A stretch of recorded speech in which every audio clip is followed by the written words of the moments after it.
Salutare dragi prieteni și bine v-am regăsit pe canalul meu de YouTube. Astăzi ne vom juca Farming Simulator 22.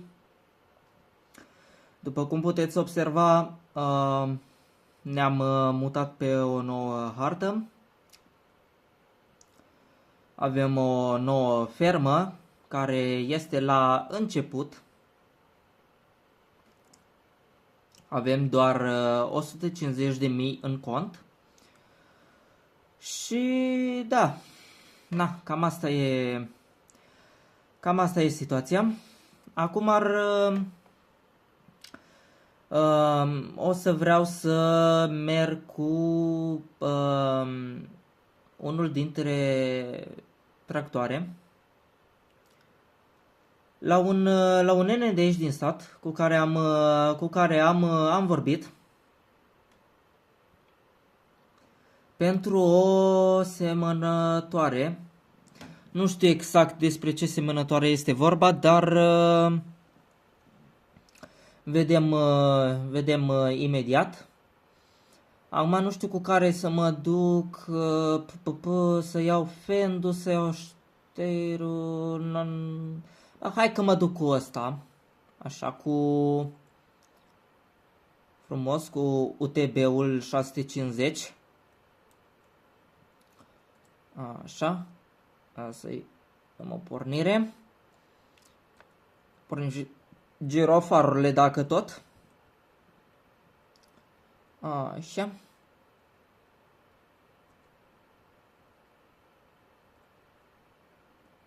Va trebui să mergem cu această platformă. Să luăm să luăm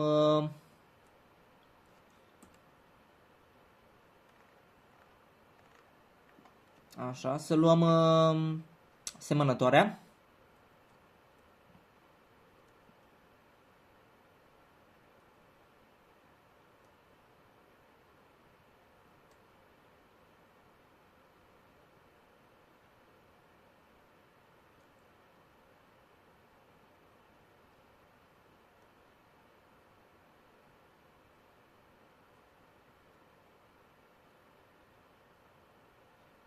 Semănătoarea este pe aici, pe undeva prin apropiere, la un vecin aici în apropiere. Dar o să vedeți imediat despre ce este vorba. Bă, dar de ce se tot...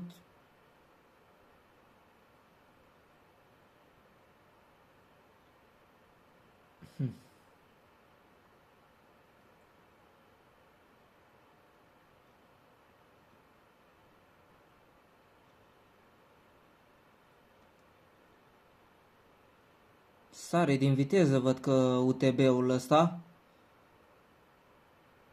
va trebui să-l duc la reparat.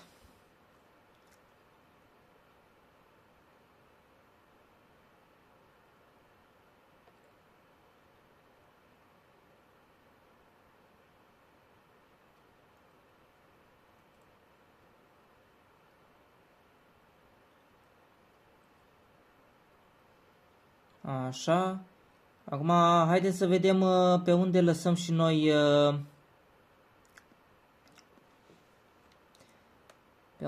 și noi tractorelul. Dacă mai pornește.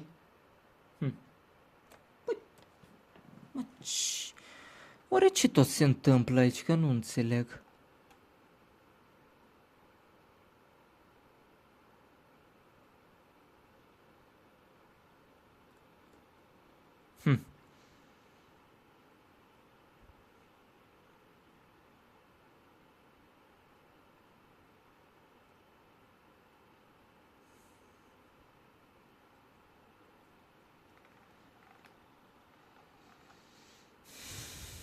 O luăm și noi pe aici. Așa. Acum, haideți să vedem pe unde este semănătoarea aia. Este la vecinul acesta de aici. Așa, și cred că o să o lăs în fața porții. Așa, ia să lăsăm asta parcat pe aici pe zonă. Să ne dăm jos. Și da, să mergem să vorbim cu vecinul. Să vedem ce zice. Așa că da, mă duc să vorbesc cu vecinul și revenim. Bun, haideți că am revenit, am vorbit cu vecinul. Aceasta este semănătoarea.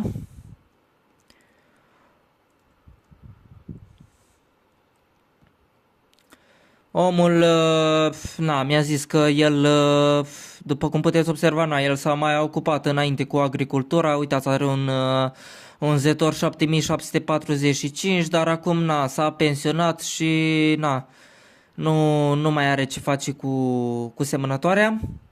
Așa că a pus-o la vânzare.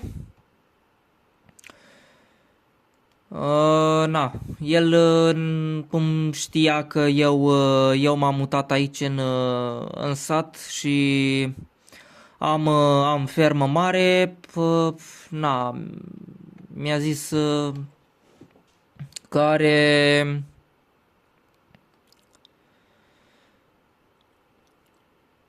are o semănătoare. El știa că eu caut o semănătoare și și mi-a zis să vin să mă uit, să o văd, dacă e de ceva, el o dă cu cea mai mare plăcere. Acum, i-am dat bani la om, l-am rugat să vină să mă ajute cu încărcatul pe platformă acolo. Și cam asta este.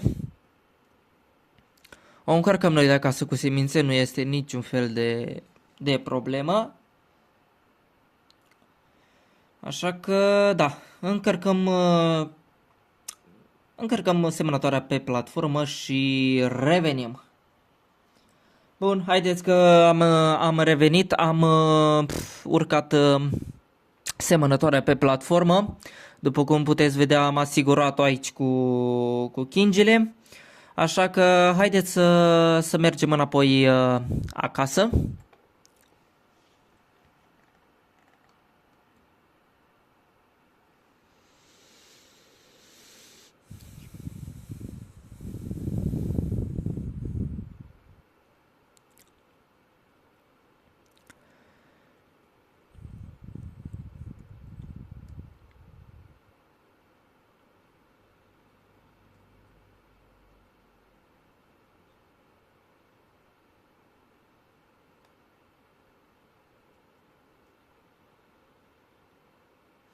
Da, nu știu ce are UTB-ul ăsta, văd că tot sare din viteză.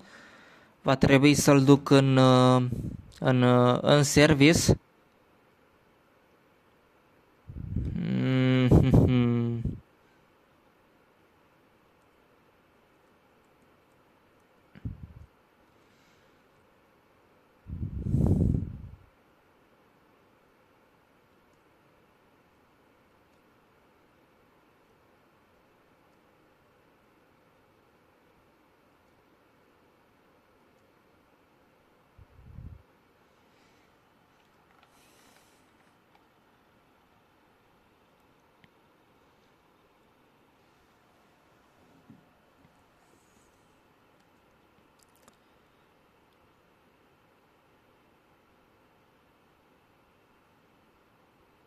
Doar că, pentru a-l duce în service,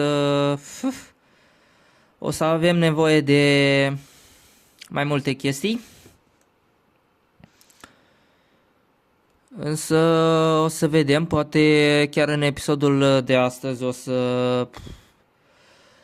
o să ducem UTB-ul în service. Bun. Acum haideți să oprim și noi motorul. Să ne dăm jos. Dau semănătoarea jos de pe platformă și revenim. Bun, haideți că am revenit, am dat jos și semănătoarea de pe platformă. Între timp Am făcut rost din numărul de telefon al unui mecanic de aici din zonă, i-am explicat problema cu UTB-ul, omul se pricepe la așa ceva, el numai cu așa ceva se ocupă, cu tractoare, cu utilaje de astea agricole, așa. Și după cum puteți observa, mi-a adus platforma, mi-a adus mașina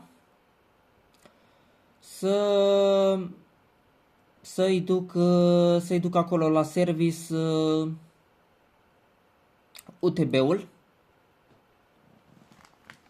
să vadă ce poate să-i facă. Așa că haideți să-l pornim. Dăm și noi ușurel așa. Întoarcem.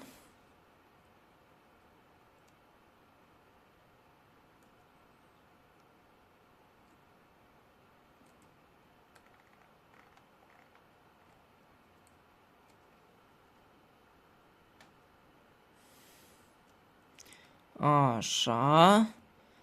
Trebuie să dăm mai în spate puțin. Cam așa. Îi dăm un așa ca să coborăm astea. Bun. Ok. Și acum haideți să urcăm UTB-ul pe platformă.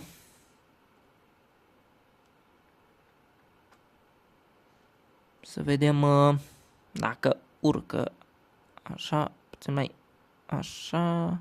Hop. Hai. Hai.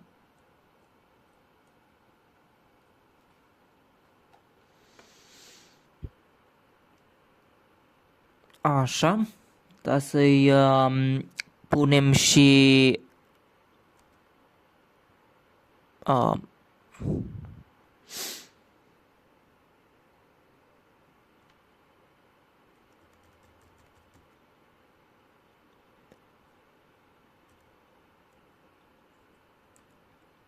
ok, haideți să-l oprim.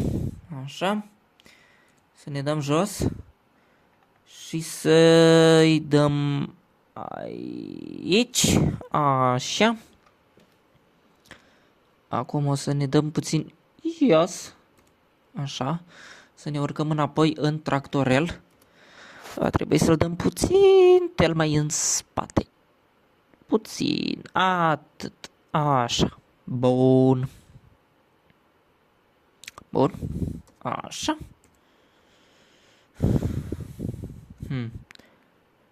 Ciudat de cum n-avem chinci. E ciudat. Dar, mă rog, în fine. Așa. Retragem.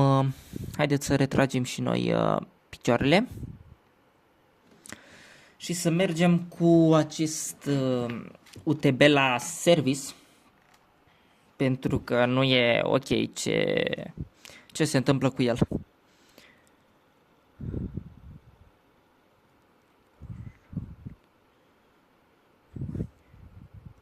Hop.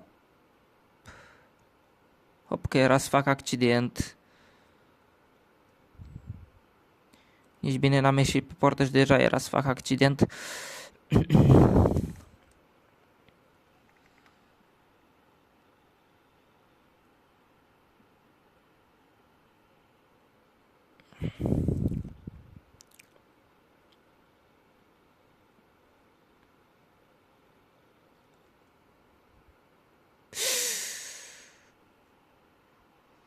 Ui, ce mi-au zburat, mă. Ioi, mă. Vai de mine și de mine, dar ce mi-au zburat. Ai de capul meu, mă. Mi-au zburat tractorul de pe astea. Hai de capul meu.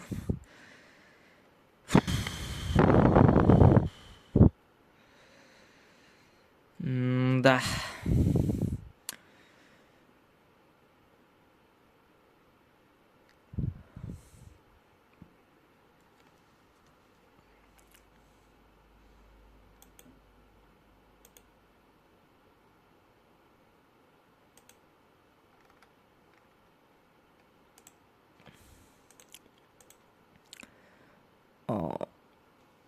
trebuie pentru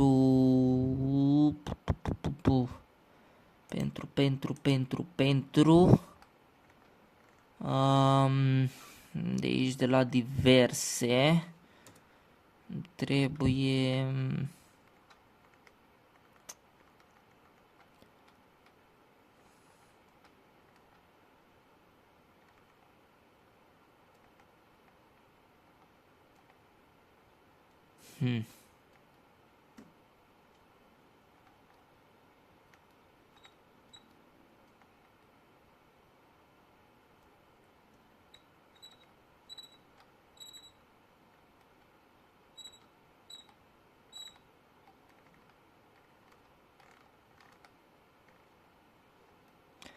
se pare că avem o mică situație.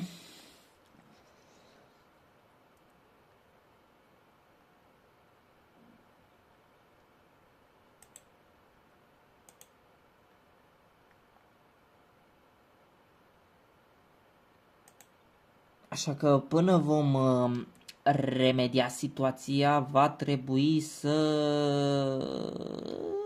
oprim puțin traficul. Așa, trafic oprit. Bun, ok. Acum ce facem noi cu ăsta? Ia să mă sui în el să văd, poate o ia cumva. Ia să vedem. Haideți că am reușit. Bă băieți. Am reușit să îl repun pe picioare. Pe roți, mai bine zis. Așa. Acum haideți să lăsăm iarăși picioarele jos la platformă. Să-l urcăm din nou pe platformă și să-l ducem în service. Hop, hop, hop, hop, hop, hop. Hop, stați așa, hop.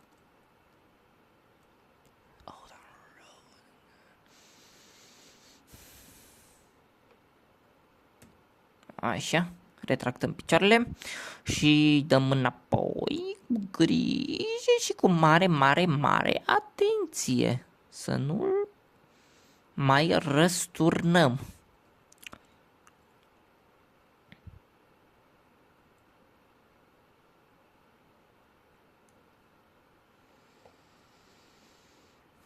Hop, hop, hop, hop, hop, hop, hop, hop, hop, hop, hop, hop.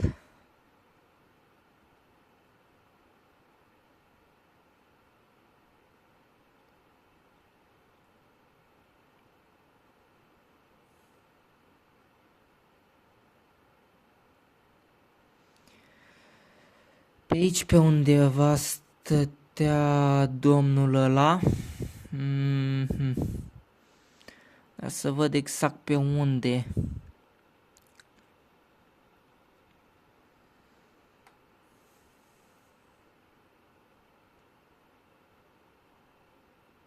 Aici. Așa. Haideți să parcăm și noi aici platforma pe zonă. Merg înăuntru să vorbesc cu omul și revenim. Haideți că am revenit, l-am găsit pe om, din fericire era acasă. Și mi-a spus să las tractorul aici afară, practic. Și o să se ocupe de el când va avea timp. Așa că haideți să ne urcăm în platformă.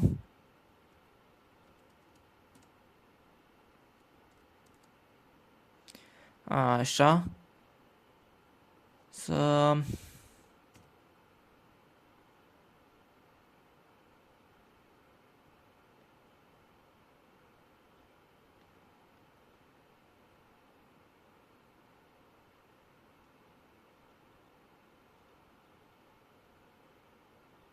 Să dăm tractorelul jos.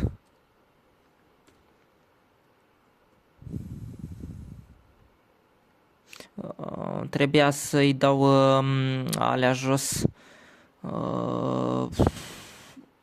Așa. Așa, pa, pa, pa. Na, ce să-i facem, bă, băieți, asta este.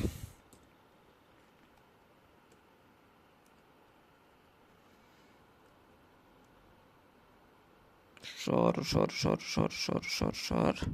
Haideți că lăsăm așa un pic pe zonă pe aici. Așa. Și da.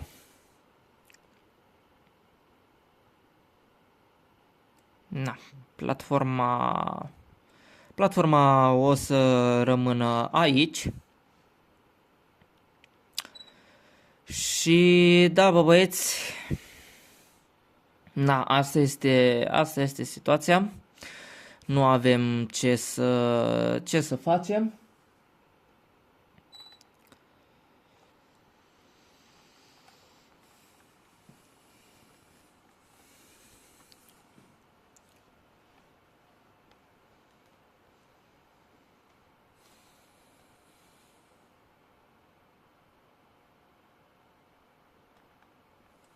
Bun, haideți să îi oprim motorul la camionetă și da, să vedem cu ce ajungem acasă. Cred că o să o luăm pe jos. Așadar, da. Dacă v-a plăcut acest episod, nu uitați să lăsați un mare like pentru că mă ajută enorm. Nu vă costă absolut nimic. De asemenea, o abonare la canal și activarea clopoțelului pentru a primi notificări de câte ori postez. Eu am fost Cristi și până data viitoare v-am salutat, toate cele bune, pa, pa!